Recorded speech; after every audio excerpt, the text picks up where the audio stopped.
ne bu ñu sukkandikoo ci bépp rapport bu Cour des comptes publié dañuy gis ne ni carburant dafay nekk prétexte bi nga xamante ni moom la ñuy gën a utiliser ci wàllum yokkute charge yi nga xamante ni moom lañ leen joxoon. oui parce que carburant également charge la ku am patrimoine nu mu tuddati parc automobile faaw nga soxla carburant. Et carburant bi c'est pas seulement dans le cabinet du maire mais également ces véhicules roulants qui servent de ramassage d'ordures. Vous avez entendu la réponse du maire à ces sommes faramineuses consacrées au carburant. Donc am na yu bëri yoo xam ne ñu ngi ci peut-être ailleurs on a même vu un maire qui dotait de carburant des services de l'État. Bon c'est peut-être ay piste wala ay niche yoo xam ne les gens day tax ñu mën a régler yenn problèmes yi ou peut-être s'en servir autrement des détournements d'objectifs.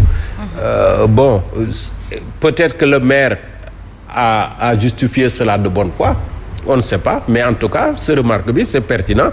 À chaque fois il y a une histoire autour des montants alloués au carburant. Lan moo xew exactement, à quoi ça sert exactement, est-ce que c'est de la sorte que noonu la war a doxee? Apparemment pas, parce que c'est toujours mentionné par différents rapports de la Cour des comptes. Donc il faut que les gens également chassent ñoom nan la ñuy def. Et puis c'est très rare nga gis maire boo xam ne amul oto boppam. Waaw. Mais maintenant pour man il faut revenir au fait que vraiment bu dee véhicule de fonction na yem ci véhicule de fonction. Yow boo bëggee doxi say soxla. Utiliser sa oto bopp, utiliser à la limite sa carburant bopp. Moi j'ai été une fois en mission, bon pas forcément en mission mais je devais aller à un reportage auquel à une activité à laquelle j'ai été invité par un maire, je ne vais pas citer son nom parce que quand même sama xarit la, mais c'est juste un exemple dont je me sers pour peut-être dire souvent ce qui se passe. Est-ce que vous savez que la gendarmerie territoriale à partir du samedi, peut-être même le vendredi, parce que les bureaux ferment à quelle heure d'habitude? 16h, 17h. À partir de ce moment, tout le week-end, aucun véhicule de l'administration ne doit rouler. C'est vrai. Boo amul ordre de mission. Oui, c'est vrai. Ordre de mission. Loolu mooy norme. Et c'était un samedi matin. C'est le véhicule du maire qui est venu nous chercher, mais en cours de route, la gendarmerie nous a arrêtés. Wax chauffeur bi carrément yow waroo daw. Génneel ma sa ordre de mission. Parce que oto bi ce véhicule n'est pas censé transporter des gens aujourd'hui. Bon, mais c'est des pratiques yoo xam ne yàgg na fi.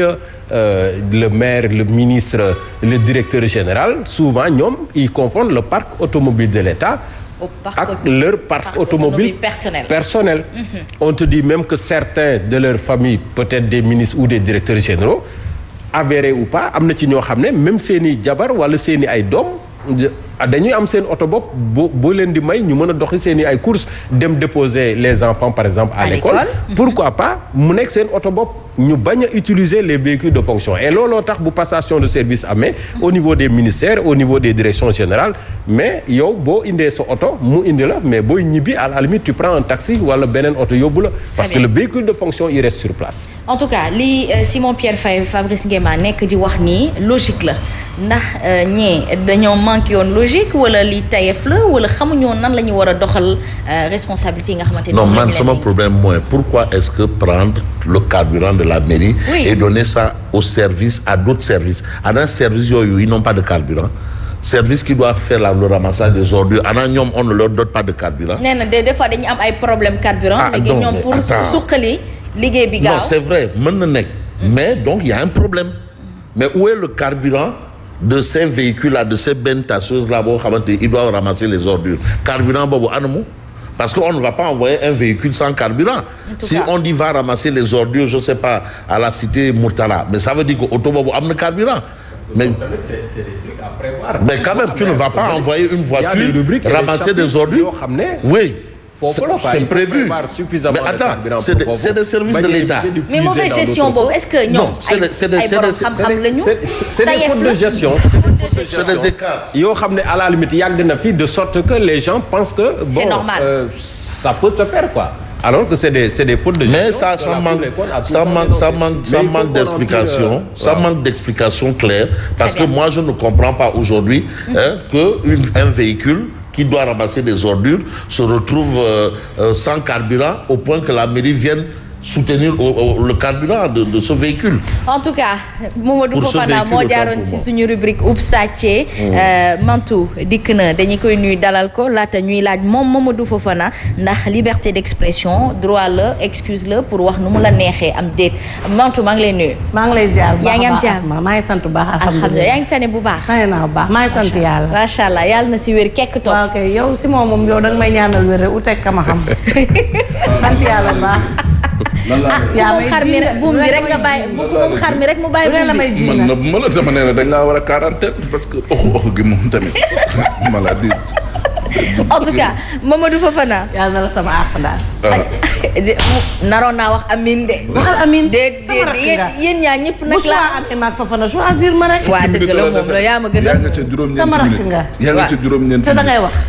te dafay wax alors Mamadou Fofana dama doon laaj ba xam ma ne. ndax liberté d'expression. liberté d'expression. waaw ndax excuse la pour wax sa xalaat nu mu la neexee. ah non non non. ah.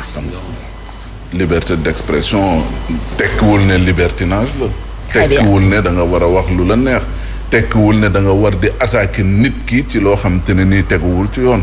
liberté d'expression c'est vrai d'accord parce que acquis démocratique la nit ñi constitution moo leen ko may. pour ñuy mën a wax la nga xam ne loolu nañu bëgg loolu nañu gëm mais pas au point quand même de diffamer la personne wala di attenter à sa vie di ko wax yoo xamante ne nii ëllëg mun na indi ay gàkk-gàkk loolu bu amee tamit yoon da cee war a taxaw.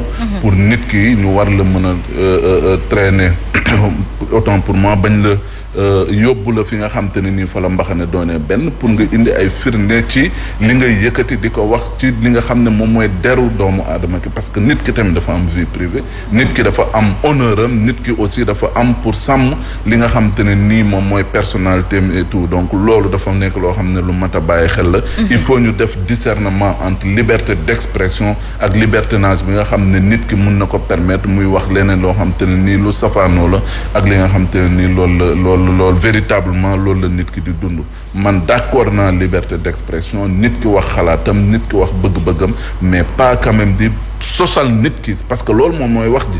sosal nit ki parce que bu ñuy duut baaraam ci loolu moom mooy di sosal nit ki ci loo xam ne du dëgg. tey buñ ne nee indil firnde yi mënoo ko indi donc vivement peut-être la liberté d'expression mais ci kaw tamit ngay wax loo xam te ne nii lu wér la ak lu wóor ak li nga xam te ne nii quand même mën nañu wax ne am na njëriñ. comme Fabrice ni mu ko waxee balaay wax rek xam fan nga ko teg n'est-ce pas Fabrice am ay preuves teg ko ci lu leer. réew yu mel ni Canada boo diffamé nit boo leen demee procès ba mu leer amantulaay dañ lay teg daan goo xamante ni sa salaire wala lépp loo am ci bien dañ koy jël weer wu dee ba bés bi ngay sangoo suuf di ko jox ki nga tilimal.